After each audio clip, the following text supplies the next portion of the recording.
آج جو کیس میں آپ کو بتانے جا رہی ہوں اور سنانے جا رہی ہوں، ایسا ادبھت کیس ہے جس کو سن کر انسان حیران اور پریشان کنفیوز ہو جاتا ہے۔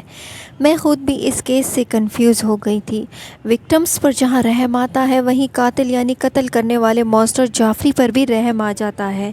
21 مئی 1960 میں جعفری تیمر کا جنم ملواکی میں ہوا۔ جعفری کی فیملی بہت چھوٹی سی تھی۔ فیملی میں بس 4 لوگ تھے: جعفری کے ماتا جوائس اور پتا لائنل، اور 2 بچے، بڑا بیٹا جعفری اور چھوٹا بیٹا ڈیوڈ۔ جعفری جس ماحول میں پلا بڑا وہ نہایت لڑائی جھگڑے والا تھا۔ اس کے ماتا پتا کی بالکل نہیں بنتی تھی، وہ ہر وقت لڑتے جھگڑتے رہتے تھے۔ ماتا پتا کی لڑائی بڑھتے بڑھتے اسالٹ میں، مار پیٹ میں تبدیل ہو جاتی تھی۔ جعفری کے پتا کیمسٹری میں ریسرچر تھے، اس فیلڈ کی وجہ سے وہ زیادہ تر گھر سے باہر رہتے تھے۔ جعفری کے پتا کے زیادہ تر گھر سے باہر رہنے کی وجہ سے جعفری کو زیادہ تر جعفری کے پتا کی کمی محسوس ہوتی تھی۔ خاص کر جعفری کی ماں کو اپنے ہسبینڈ کی کمی کھانے لگی تھی۔ جعفری کی ماں جوائس کی مینٹلی کنڈیشن آلریڈی سیٹ نہیں تھی، انہیں کافی ہیلوسینیشن فیل ہوتے تھے، یعنی وہ عجیب قسم کی چیزیں دیکھتی تھی اور انہیں سنائی بھی دیتی تھی۔ جعفری کی ماں جوائس جعفری کے پیدا ہونے سے پہلے بہت سارے پلز لیتی تھی اپنے انزائٹی اور ڈپریشن کے لیے، جو کہ جعفری کے پتا لائنل کو بالکل پسند نہیں تھا۔ لائنل کو ایسا لگتا تھا کہ جوائس کی اتنی ساری پلز لینے کی وجہ سے ان کے بچے پر گہرا اثر پڑے گا جو کہ پیدا ہونے والا تھا۔ جعفری کے پتا کو یہ بھی لگتا تھا کہ ان کی پتنی اٹینشن پانے کے لیے یہ سب کچھ کر رہی ہے اور اسے اپنے پیٹ میں پل رہے بچے جعفری کی کوئی پرواہ نہیں ہے۔ جعفری کے پیدا ہونے سے پہلے جعفری کی ماں کو ٹرینکولائزر اور مورفین کے انجیکشن کی بھی عادت تھی، اسی وجہ سے جعفری کی ماں کی مینٹلی ہیلتھ بہت زیادہ خراب تھی۔ لائنل اور جوائس بہت زیادہ لڑتے جھگڑتے تھے، پر پھر بھی جعفری کے ماتا پتا لائنل اور جوائس کو لگتا تھا کہ جعفری کے پیدا ہونے کے بعد، یعنی پہلے بچے کے پیدا ہونے کے بعد، شاید دونوں کا پیار واپس آ جائے گا۔ بعض فیملیز میں ایسا ہوتا بھی ہے کہ بچے کے بعد ذمہ داری آ جاتی ہے، حالات سدھر جاتے ہیں، لیکن جعفری کے کیس میں ایسا نہیں ہوا۔ جعفری کے ماتا پتا کی لڑائیاں اب بھی جاری تھیں۔ جعفری کے پیدا ہونے کے بعد جعفری کو ڈبل ہارنیا کا سیکٹورم میں مسئلہ آیا۔ لائنل نے فیصلہ کیا کہ جعفری کی سرجری کر دینی چاہیے، کیونکہ اس سے جعفری کا فیوچر سیکیور ہو جائے گا اور جعفری کو فیوچر میں کوئی مسئلہ نہیں ہوگا، جبکہ جعفری کی ماں کا کہنا تھا کہ اتنا چھوٹا بچہ سرجری پین برداشت نہیں کر سکتا۔ یہاں پر بھی جعفری کے ماتا پتا کے درمیان خوب جھگڑے ہوئے۔ فائنلی جعفری کا آپریشن ہوا اور آپریشن سکسیسفل رہا، پر جیسے ہی سرجری ہوئی، سرجری کے بعد جعفری میں بہت زیادہ چینجز آ گئے۔ جعفری پہلے جیسا نہیں رہا۔ شاید سرجری یا پھر میڈیسن نے جعفری کے بیہیویئر کو بالکل چینج کر دیا تھا، یعنی جعفری کا رویہ تبدیل ہو گیا تھا۔ جعفری کے بارے میں اگر ہم اور زیادہ جانتے ہیں، جعفری تھوڑا سا عجیب تھا۔ جعفری اینٹی سوشل پرسن تھا، وہ اسکول میں بہت زیادہ دوست نہیں بنا پاتا تھا، وہ تھوڑا عجیب ٹیسٹ کا تھا، اس لیے مسلسل بلی کا شکار ہوتا تھا۔ اسکول میں لوگ اسے ویئرڈ کہتے تھے۔ اسکول میں بلی اور گھر میں پیرنٹس کی لڑائیوں کی وجہ سے جعفری کافی ریزرو ہو گیا تھا۔ جعفری نے اپنی الگ دنیا بنا لی تھی۔ جعفری کی ایک الگ مصروفیت ہو گئی تھی، وہ زیادہ تر ٹائم بگس پکڑنے میں، کیڑے مکوڑے پکڑنے میں لگا رہتا تھا، اور ان کیڑوں کو پکڑ کر وہ ایک جار میں رکھتا تھا، ایک باکس میں رکھتا تھا، اور اس جار کو یعنی اس باکس کو اپنے پتا کے گیراج میں رکھ دیتا تھا۔ ایک دن جعفری کے پتا کی نظر ان جار یعنی ان باکس پر پڑ گئی۔ انہیں احساس ہوا کہ جعفری کو کیڑے مکوڑوں پر ریسرچ کرنے میں بہت زیادہ دلچسپی ہے، اس لیے اس کی دلچسپی دیکھتے ہوئے وہ اسے اپنے ساتھ لانگ ڈرائیو پر لے گئی اور جعفری سے اس کے انٹرسٹ کے بارے میں پوچھا۔ جعفری نے بہت زیادہ ایکسائٹڈ اور شوق اور دلچسپی سے کیڑے مکوڑوں سے اپنی کی گئی ریسرچ بتائی۔ لانگ ڈرائیو سے واپسی پر جعفری اور جعفری کے پتا کو ایک راکون مرا پڑا ملا۔ جعفری کے ڈیڈ گاڑی سائڈ پر روکتے اور راکون کو اچھی طرح جائزہ لینے کے بعد راکون کو اٹھا کر پیچھے کار کی ڈگی میں لے کر گھر آ جاتے ہیں۔ جعفری یہ سب دیکھ کر نہایت ایکسائٹڈ ہوتا ہے، خوش ہوتا ہے، یعنی کہ جعفری کے ڈیڈ کو ویسے بھی کیمسٹری کے ریسرچر تھے، ان کے گھر میں آلریڈی ڈائسیکشن ٹولز پہلے سے موجود تھے۔ ڈائسیکشن ٹولز میں آپ کو بتا دوں وہ آلات ہیں جن سے جانوروں کو کاٹا پیٹا جاتا ہے۔ اب جیفری کے پتا راکون کو اپنے گیراج میں لے کر جاتے ہیں اور اس راکون کو اپنے بچے جیفری جو کہ اس وقت 7 سال کا تھا کاٹنا پیٹنا شروع کر دیتے ہیں، یعنی ڈائسیکٹ کرنا شروع کر دیتے ہیں۔ اب یہاں آ کر جیفری کی دلچسپی خوشی آسمان پر تھی، وہ نہایت ایکسائٹڈ تھا۔ یہاں سے جیفری کا خوف ڈر ختم ہو گیا۔ وہ کہتے ہیں نا کہ ایک برڈز کو جب ونگز مل جاتے ہیں تو وہ آزاد ہو جاتا ہے، اسی طرح جیفری کا خون سے ڈر، کاٹنے پیٹنے کا ڈر ختم ہو گیا۔ یعنی یہ شروعات ہے۔ جیفری کے ڈیڈ نے جیفری کو ڈائسیکٹ کرتے کرتے جیفری کو راکون کے آرگنز، انٹرنل آرگن کے بارے میں بتانا شروع کیا۔ انہیں لگا کہ جیفری کو انٹرنل آرگنز میں ریسرچ کرنے میں دلچسپی ہے۔ اب یہ سلسلہ چل نکلا۔ جیفری کے ڈیڈ جیفری کو اکثر لے کر نکل جاتے اور مرے ہوئے جانوروں کا کاٹنا پیٹنا سمجھاتے اور دکھاتے اور اندر کی چیزوں کو نہایت ڈیٹیل سے بتاتے۔ جیفری کے ڈیڈ کو لگتا تھا کہ شاید جیفری کو جانوروں کے اندرونی اعضاء کے اوپر ریسرچ کرنے میں دلچسپی ہے، انٹرنل آرگنز ریسرچ کرنے میں دلچسپی ہے، لیکن اصل میں جیفری کو تو بس اینیملز کی کٹنگ کرنے میں دلچسپی تھی۔ جب جانور کاٹتے تھے، ان کی اسکن کٹتی تھی، جیفری کو اس میں الگ نشہ، الگ مزہ آتا تھا۔ پھر آہستہ آہستہ جیفری نے خود ہی اپنے گھر کے بیک یارڈ میں بہت سارے اینیملز کو کاٹنا شروع کر دیا، اپنے پتا کو بتائے بغیر۔ اب جیفری کے اینیمل کٹنگ کی وجہ سے ظاہر سی بات ہے اینیمل فلیش کی بدبو گھر کے آس پاس ہر وقت رہنے لگی، یعنی اینیملز کا جو اندر کا گند ہوتا ہے، اس کی کھال، اس کا گوشت، سب چیزوں کی بدبو گھر کے آس پاس رہنے لگی۔ تب جیفری کے ڈیڈ نے جیفری کو خود اینیمل فلیش یعنی گوشت کو گلانا، سڑانا سکھایا، یعنی کیسے اسے بلیچ یعنی ایسڈ تیزاب میں ڈال کر اس کو بون کو ڈیزولو کرنا بھی سکھایا۔ آپ یہاں سوچئے کہ ایک 7 سال کے بچے کو اتنی خطرناک چیز سکھانا کس قدر ڈینجرس ہے، کس قدر برا ہے۔ جب 14 سال کا ہوا جیفری، اس نے شراب پینا شروع کر دی۔ جیفری کے ٹیچرز کو لگتا تھا کہ جیفری ایک اینٹی سوشل پولائٹ اسٹوڈنٹ ہے، لیکن جیفری کئی بار کلاس میں بھی شراب پی کر جانے لگا۔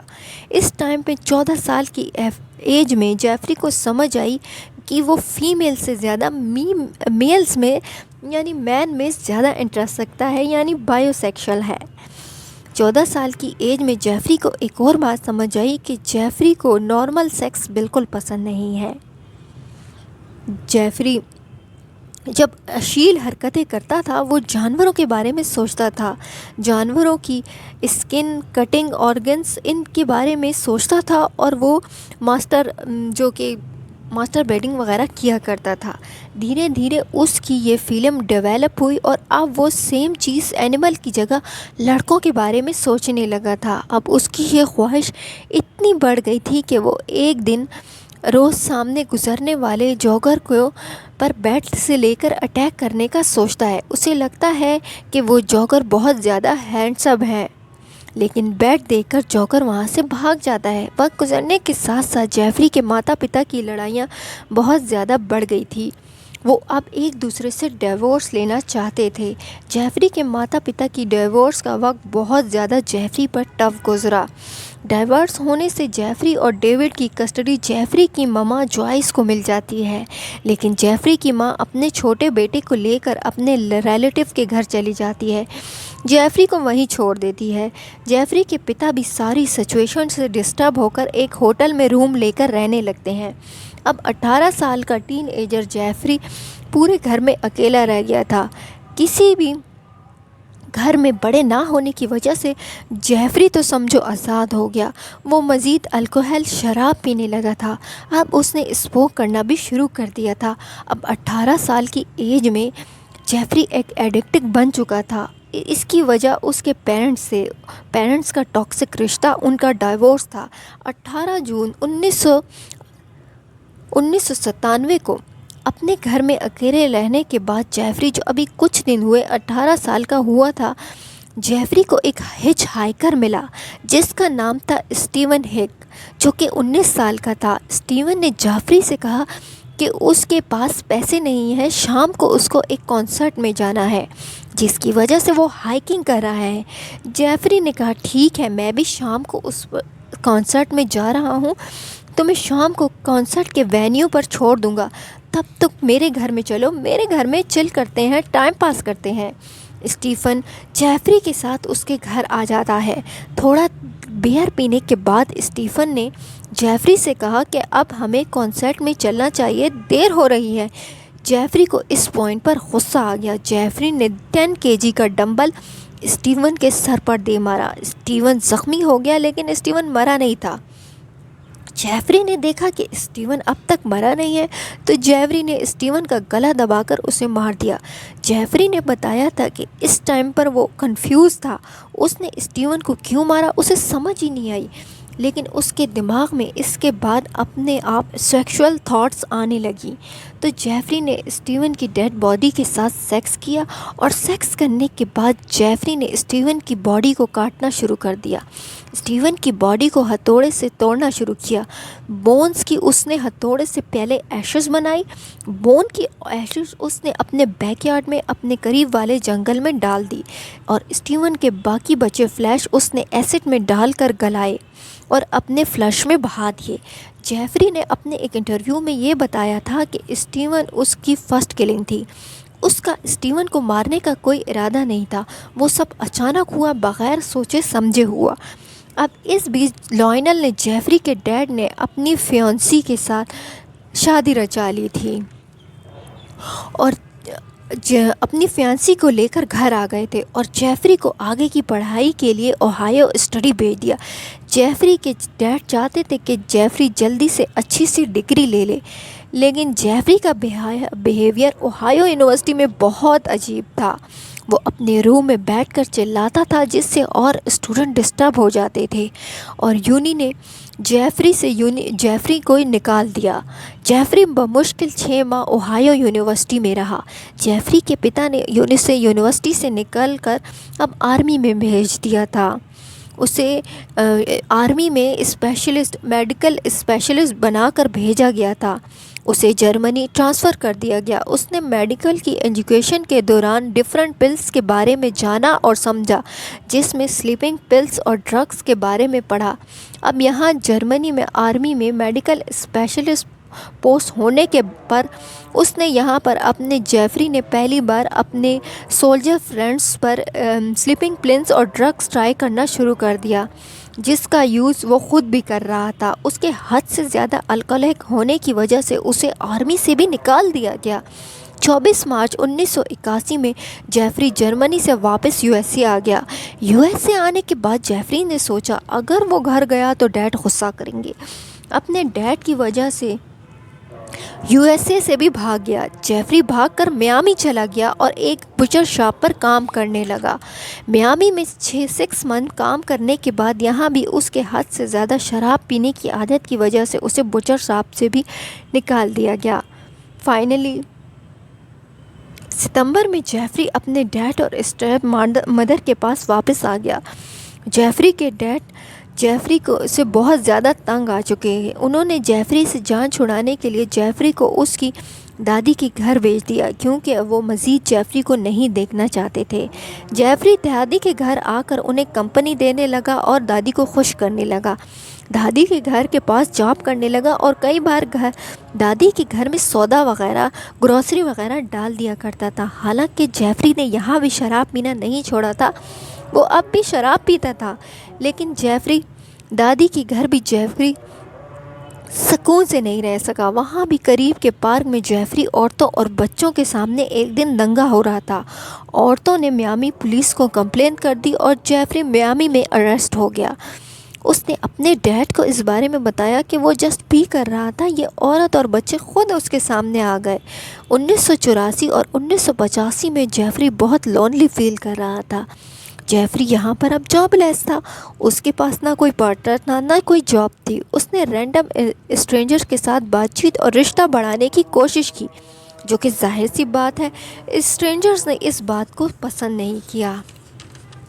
تو تو اب جیفری کمپنی لینے کے لیے ملواکی کے گے بارز میں جانے لگا، کیونکہ جیفری ہوموسیکشل تھا یا لوگوں کے ساتھ ڈرنک پی کر وہ انہیں سیکس کرنے کے لیے پاس کے باتھ ہاؤس لے کر جاتا تھا۔ یہاں پر بھی یہ سب کرنے کے باوجود، آزادی سے رہنے کے باوجود، شراب پینے، سیکس کرنے کے باوجود، جیفری کو ان چیزوں میں بالکل مزہ نہیں آ رہا تھا۔ اس کے دماغ میں جو مردہ چیزوں کے ساتھ سیکس کرنا، مردہ چیزوں کو کاٹنے پیٹنے کا فطور اور ہڈیوں کا چورا بنانے کا جو فطور اس کے سر پر چڑھ گیا تھا، وہ اس کو سکون سے جینے نہیں دے رہا تھا۔ ملواکی کے گے بارز میں سیکشلی ایکٹیو ہونے کے بعد جیفری کا جو پاگل پن ہے دوبارہ امڑ آیا تھا، یعنی جاگ گیا تھا۔ جیفری کو کولڈ باڈیز پسند تھی، یعنی ٹھنڈی لاشیں پسند تھی۔ وہ کولڈ باڈیز کے ساتھ سیکس کرنے کے لیے، اپنی فینٹیسی کو کمپلیٹ کرنے کے لیے گے بار سے ایک پرش اپنے گھر لایا، اس کے ڈرنکس میں ڈرگس اور سلیپنگ پنس ڈالتا، اور جب وہ سلیپنگ پن سے بالکل مدہوش آ جاتے انہیں باتھ ٹب میں لٹا کر بنا اس پرش کی کنسن کے اس کی اپنی فینٹیسیز پوری کرتا، سیکس کرتا۔ ایک بار ملواکی میں جیفری کے دادی کے گھر کے پاس کسی لڑکے کی ڈیتھ ہو گئی تھی۔ جیفری اس کے فیونر میں تو گیا، اور رات ہونے پر رات کو اس لڑکے کی گریو کے پاس اسے نکالنے تک چلا گیا تاکہ وہ اس لڑکے کی باڈی سے اپنی فینٹیسی پوری کرے، لیکن گریو یارڈ کے واچ مین نے بروقت جیفری کو دیکھ لیا۔ جیفری فوراً وہاں سے بھاگ گیا۔ اب باتھ ہاؤس کو جیفری کے ڈرگ ایڈکٹ اور باڈی ڈرگنگ کے بارے میں پتہ چل گیا تھا، تو انہوں نے اس کی ممبرشپ ختم کر دی اور اسے وہاں سے آنے کا پر بھی منع کر دیا۔ جیفری کا اس پر کوئی اثر نہیں ہوا۔ اب جیفری نے نیا طریقہ ڈھونڈ لیا۔ جیفری مہنگے پرائیویٹ ہوٹلز جانے لگا۔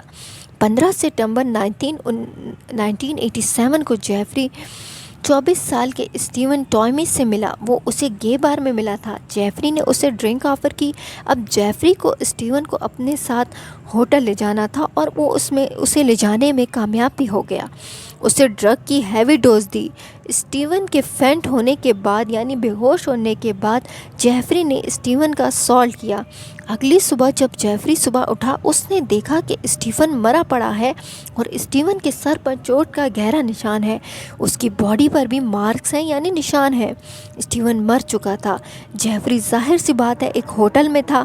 جیفری یہ دیکھ کر گھبرا گیا، اور گھبرانے کے بعد اس نے سوچا وہ بازار سے ایک سوٹ کیس لائے، اور وہ بازار گیا، ایک سوٹ کیس خریدا اور اسٹیون کی باڈی کو سوٹ کیس میں ڈالا، اور ہوٹل والوں کی نظروں سے چھپا کر سوٹ کیس اپنی دادی کے گھر لے گیا۔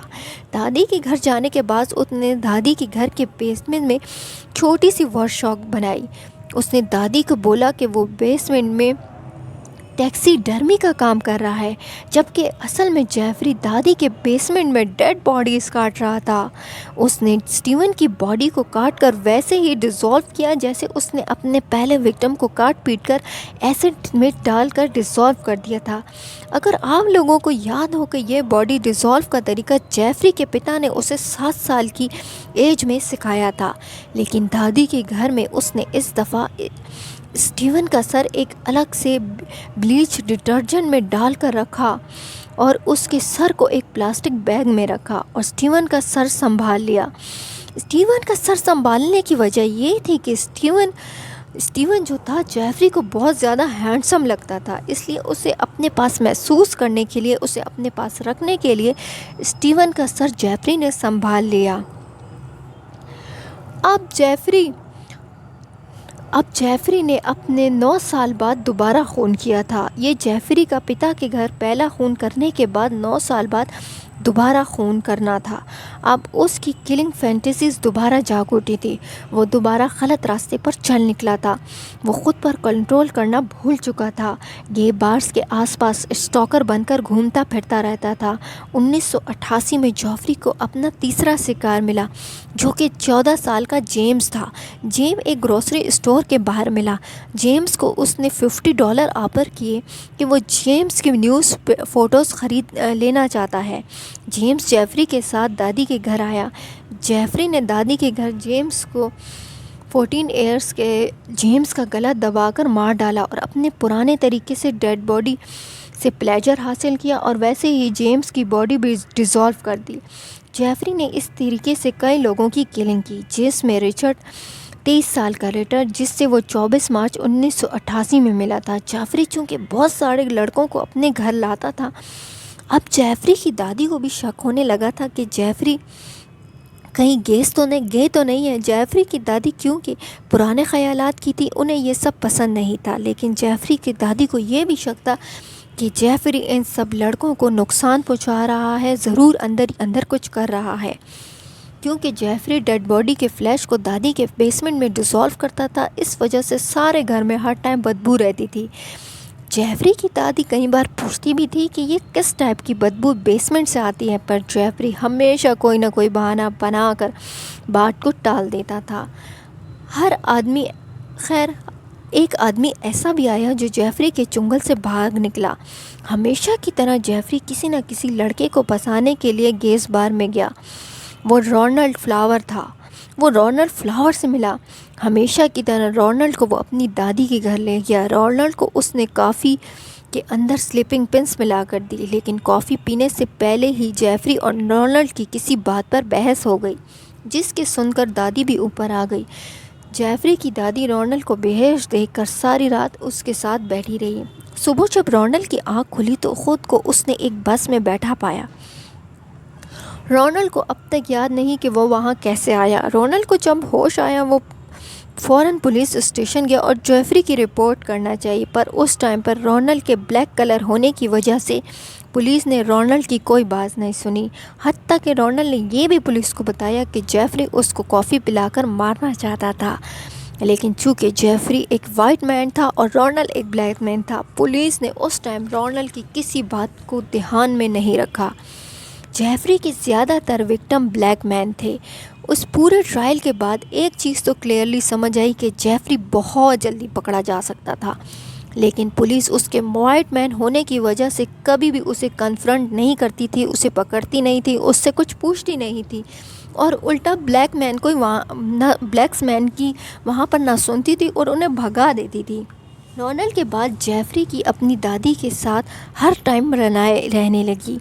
وہ ہر رات نیا مین گھر لاتا تھا، اوپر سے دادی سے مس بہیو کرتا۔ وہ بیسمنٹ کی اسمیل جس سے دادی بہت تنگ آ گئی تھی، جیفری کی دادی اسے گھر سے باہر نکال دینا چاہتی تھی، اور ایک دن دادی نے اسے گھر سے باہر نکال بھی دیا۔ لیکن جیفری کو بھی جلدی ایک اپارٹمنٹ مل گیا جو کہ نارتھ ویسٹ اسٹریٹ میں تھا۔ اپارٹمنٹ میں شفٹ ہونے کے بعد 1979 میں جیفری کو 13 سال کا کیسن ملا۔ جیفری نے کیسن کو بھی ڈرگ کر کے مولسٹ کیا، لیکن کیسن کسی طرح بھاگ گیا۔ فائنلی جیفری اریسٹ ہوا۔ سینٹینسنگ پورا ہونے کے بیچ میں کچھ دن تھے۔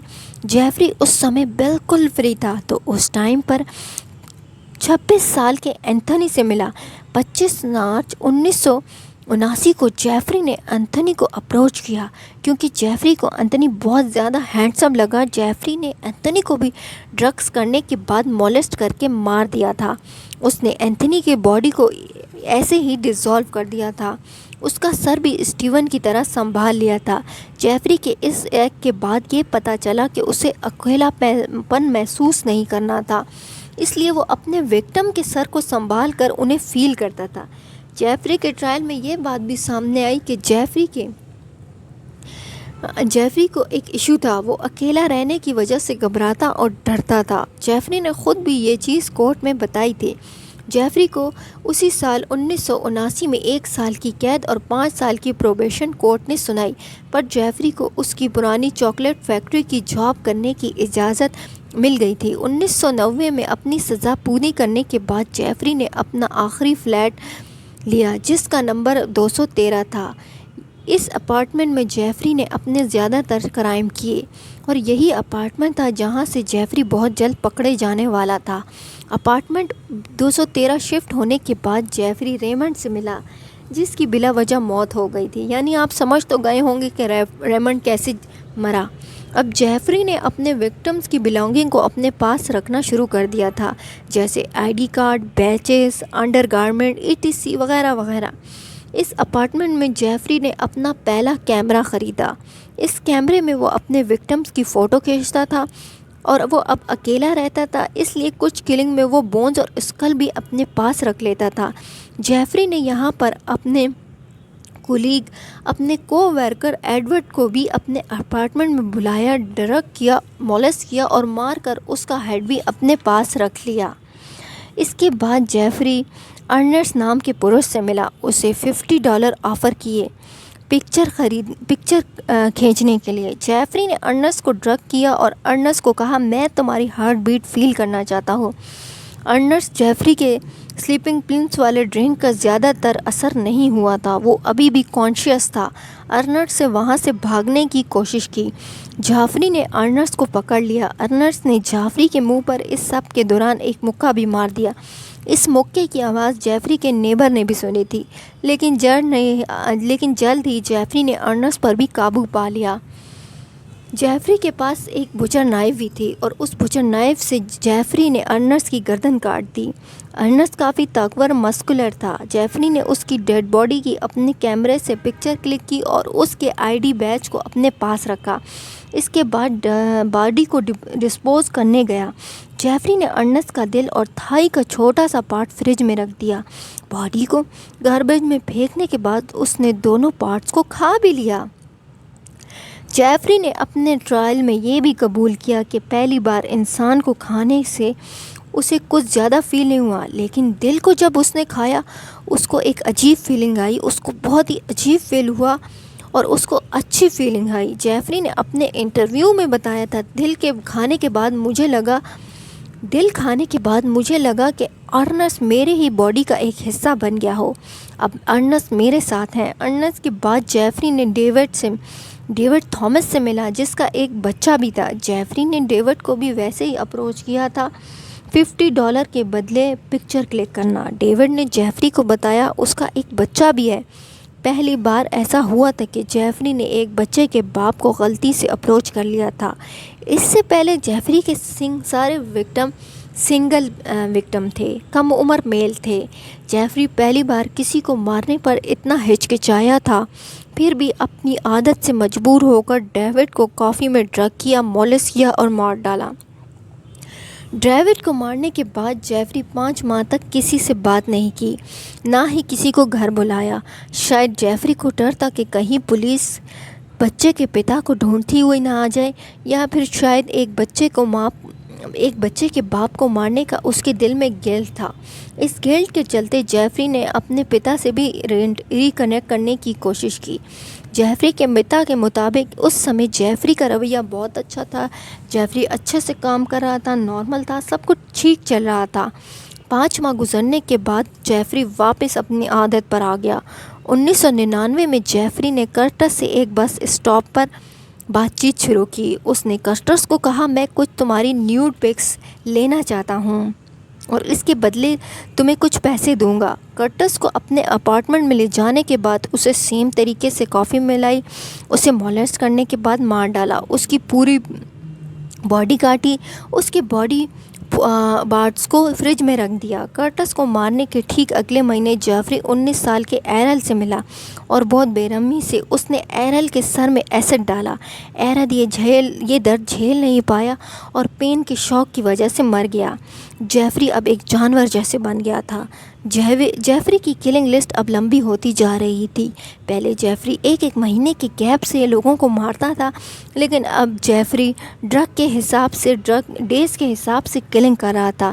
جیفری ایرل کے بعد اینتھونی ہکس 1991 کو ملا اور اس کا بھی شکار کیا، جو کہ 31 سال کا تھا۔ 27 مئی 1991 میں جیفری کونر ایک سے ملا، جو کہ 14 سال کا تھا۔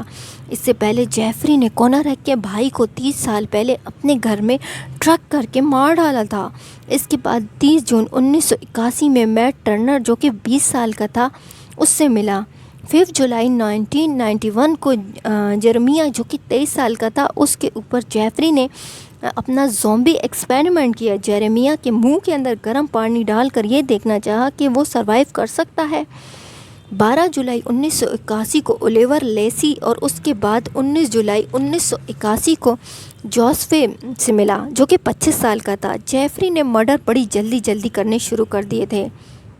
اگر آپ ڈیٹ کے حساب سے چیک کریں تو کچھ خون ہفتوں کے حساب سے کیے گئے ہیں۔ جیفری اس پوائنٹ پہ اپنے آپ سے بھی لڑ رہا تھا۔ جیفری کو سمجھ ہی نہیں آ رہی تھی وہ کیا کر رہا ہے، یہ سب غلط ہے۔ اسے یہ سمجھ آ گئی تھی کہ اس چیز کے لیے اسے سیدھا سزائے موت دے دی جائے گی، لیکن اس بات کو سمجھنے کے باوجود جیفری کی کلنگ کی بھوک ختم نہیں ہو رہی تھی، جسے جیفری نے ان سب کو لسٹ کے ساتھ مار دیا تھا، پر ان 6 میں 14 سال کا کونریک بچ گیا تھا۔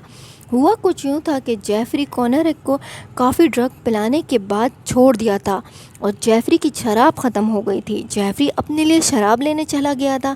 جیفری کے جانے کے بعد کونریک کسی طرح جیفری کے اپارٹمنٹ سے نکل آیا۔ یہاں پر کونریک نے نکلتے ہی چلانا شروع کر دیا۔ کونریک کی آواز جب جیفری کے نیبرز نے سنی، انہوں نے فوراً پولیس کو کال کی۔ اب پولیس کو کال کرنے والی مہیلا یعنی فیمیل تھی۔ پولیس نے اس مہیلا اور اس کی بیٹی کی کوئی بات نہیں سنی، کیونکہ وہ دونوں بھی بلیک تھی۔ وہ دونوں مہیلا بار بار کہتی رہیں کہ یہ چھوٹا بچہ ڈرگڈ ہے اور جیفری لوگوں کے ساتھ کچھ کر رہا ہے، یہاں روز نئے نئے لوگ آتے ہیں۔ پر پولیس نے ہمیشہ کی طرح بلیک مومن ہونے کی وجہ سے ان دونوں کو سیریس نہیں لیا اور سارے میٹر کو اگنور کر دیا۔ جیفری جب شراب خرید کر واپس آیا، اس نے دیکھا کونریک کے ساتھ پولیس اس کے پڑوسی بھی کھڑے ہیں۔ پولیس نے جیفری سے پوچھا کہ یہ سب ٹھیک کہہ رہے ہیں، یہ جو بتا رہے ہیں؟ جیفری نے ایک جھوٹی کہانی سنائی کہ یہ 14 سال کا کونریک اس کا بوائے فرینڈ ہے اور یہ دونوں ابھی پارٹی سے آئے ہیں اور کونریک نے پارٹی میں بہت شراب پی لی ہے، اس وجہ سے نہ بول پا رہا ہے، نہ سن پا رہا ہے اور الٹی سیدھی باتیں کر رہا ہے۔ اور اب آپ یقین نہیں کریں گے کہ جیفری کی اس سٹوری پر پولیس نے یقین کر لیا اور خود بیچارے کونریک کو دھیمر کے اپارٹمنٹ میں لے کر چلے گئے اور کونریک کو جیفری کے گھر میں صوفے پر بٹھا دیا۔ اب یہاں پر آپ اندازہ کریں کہ کونریک کا کیا حال ہوا گا۔ کونریک سروائیو کر لیتا اگر پولیس اپنا کام ڈھنگ سے کرتی۔ ہر ایک چیز جیفری کے اکارڈنگ ہو جاتی تھی۔ جیفری نہایت ہی جینیس اور دماغ کا تیز تھا، اس کو اپنے حق میں بات کرنا نہایت آسانی سے آتا تھا۔ اس نے اتنے سارے لوگوں کو مارا تھا، لیکن بس وہ ایک بار پکڑا گیا تھا اور اس کے بعد بھی وہ جلدی باہر آ گیا۔ 22 جولائی 1991 کو جیفری دوبارہ سے ایک گے بار میں اپنی نیکسٹ شکار کو ڈھونڈنے جاتا ہے۔ تب اس کی نظر ڈانس فلور پر ڈانس کرتے 32 سال کے ٹریسی ایڈورڈ پر گئی۔ جیفری نے ٹریسی کے ساتھ ڈانس کیا، اسے ڈرنک آفر کی۔ تھوڑی بہت بات چیت کے بعد جیفری نے ٹریسی کو اپنے ساتھ اپارٹمنٹ چلنے کی آفر کی۔ جیفری نے ہمیشہ کی طرح کہے گئے ایکٹ کو فالو کیا۔ ٹریسی کے لیے کافی بنائی، اس میں ڈرگ پل ڈالی، ٹریسی کو کافی پلائی۔ ٹریسی وہیں بے ہوش ہو گیا۔ تھوڑی دیر بعد اچانک ٹریسی کی آنکھ کھل گئی۔ اس نے دیکھا کہ وہ جیفری کے بیڈ میں ننگا لیٹا ہوا ہے۔ جیفری کے بیڈ روم سے کافی گندی بدبو آ رہی تھی۔ جیفری نے ٹی وی کی آواز فل کی ہوئی تھی۔ جیفری نے ٹریسی کے ہاتھ باندھے ہوئے تھے۔ ٹریسی کو اپنے ہاتھ باندھے دیکھ کر سمجھ میں آ گیا تھا کہ وہ مصیبت میں ہے۔ ٹریسی نے یہاں جیفری کو چکمہ دینے کے لیے کہا، وہ دونوں دوست ہیں، انہیں یہ مووی ساتھ دیکھنی چاہیے۔ وہ کسی طرح جیفری کو بیوقوف بنانا چاہتا تھا۔ جیفری نے ٹریسی کو اپنے ساتھ بٹھا لیا۔ مووی کے درمیان جیفری نے اپنا سر ٹریسی کے کندھے پر رکھا اور ٹریسی کی ہارٹ بیٹ سننے لگا۔ ٹریسی نے موقع کا فائدہ اٹھایا اور جیفری کے منہ پر مکہ مارا اور وہاں سے بھاگ گیا۔ ٹریسی 6 بلاک تک بھاگا اور ڈر کر مسلسل بھاگتا رہا۔ 6 بلاک کے بعد ٹریسی کو پولیس کی کار دکھی، جسے وہ لے کر واپس جیفری کے گھر آیا اور یہاں پر پہلی بار پولیس نے جیفری کے گھر کی چھان بین کی۔ فائنلی اب یہاں پر پولیس کو جیفری کے گھر سے بہت سارے لوگوں کی پولرائٹ فوٹو، چین کے ساتھ چاقو، ہتھوڑا اور جیفری کا کنٹینر بھی ملا۔ انہیں فریج میں ہیڈ بھی ملے۔ یہ دیکھتے ہی جیفری نے ایک پولیس مین کے رائٹ سائڈ پر ڈنڈے سے مارا اور بھاگنے کی کوشش کی، لیکن دوسرے پولیس مین نے جیفری کو پکڑ کر زمین پر گرا دیا، جس کے بعد جیفری نے پولیس کو بس ایک بات بولی، جو کچھ میں نے کیا ہے اس کے لیے مجھے مر جانا چاہیے۔ جیفری نے اریسٹ کے بعد اپنی زیادہ تر کلنگ قبول کی، اپنے ہر مرڈر کے بارے میں نہایت ڈیٹیل سے بتایا۔ جیفری نے 60 منٹ کا ایک انٹرویو بھی دیا تھا، جو آپ لوگ دیکھ سکتے ہیں۔ اس انٹرویو میں اس نے بنا کسی ہچکچاہٹ کے بغیر گھبرائے اپنے مرڈر فینٹیسی اور اپنی ارج اپنی خواہشات کے بارے میں بتایا۔ جیفری کی فیملی نے جیفری کو مینٹلی ان اسٹیبل کہہ کر اسے بچانے کی کوشش کی، لیکن جیفری نے کورٹ میں سب کچھ قبول کر لیا تھا۔ جیفری کو میڈیا کی بہت زیادہ توجہ حاصل ہوئی۔ پرنٹ میڈیا، الیکٹرانک میڈیا، ہر جگہ جیفری کے چرچے تھے۔ ہر کوئی بڑھا چڑھا کر جیفری کے بارے میں مختلف کہانیاں چھاپ رہا تھا۔ اس بیچ بیچارے وکٹمز جنہیں قتل کیا گیا تھا، اسٹوری کہیں چھپ کر رہ گئی تھی۔ جیفری کی بہت زیادہ فرنٹ لائن مل رہا تھا، اور یہی نہیں، جیفری کو فین لیٹرز بھی مل رہے تھے۔ آخر کار کورٹ کا فیصلہ آیا۔ کورٹ نے کہا کہ سزائے موت جیفری کے لیے بہت آسان چیز ہوگی۔ جیفری کو 9 بار عمر قید کی سزا سنائی گئی۔ جیل میں جیفری بالکل چینج ہو گیا۔ وہ اپنے کام سے کام رکھتا اور سیل میٹ کو بالکل پریشان نہیں کرتا تھا۔ انفیکٹ وہ بائبل کی اسٹڈی کرنے لگا، بائبل کو جاننے لگا، بائبل کو سمجھنے لگا، وہ گاڈ کو ماننے لگا، اور اس نے اپنے انٹرویو میں گاڈ کے بارے میں بات بھی کی۔ اس نے یہ فیصلہ کیا کہ وہ سارے برے کام چھوڑ دے گا۔ لیکن 1994 میں جیفری نے اپنے ایک سیل میٹ جیسی نے غصے میں آ کر جیفری کو مار دیا۔ جیفری کے اس اچانک تبدیل ہونے سے، چینج ہونے سے خوش نہیں تھا۔ جیسی نے کورٹ میں کہا وہ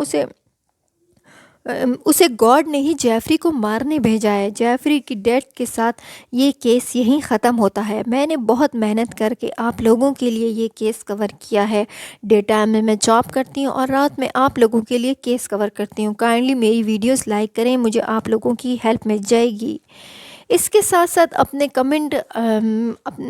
کمنٹ لکھیے اور مجھے بتائیے کہ جیفری کے ساتھ جو ہوا، جیفری کے برین کے ساتھ جو ہوا، کیا صحیح تھا، کیا غلط تھا؟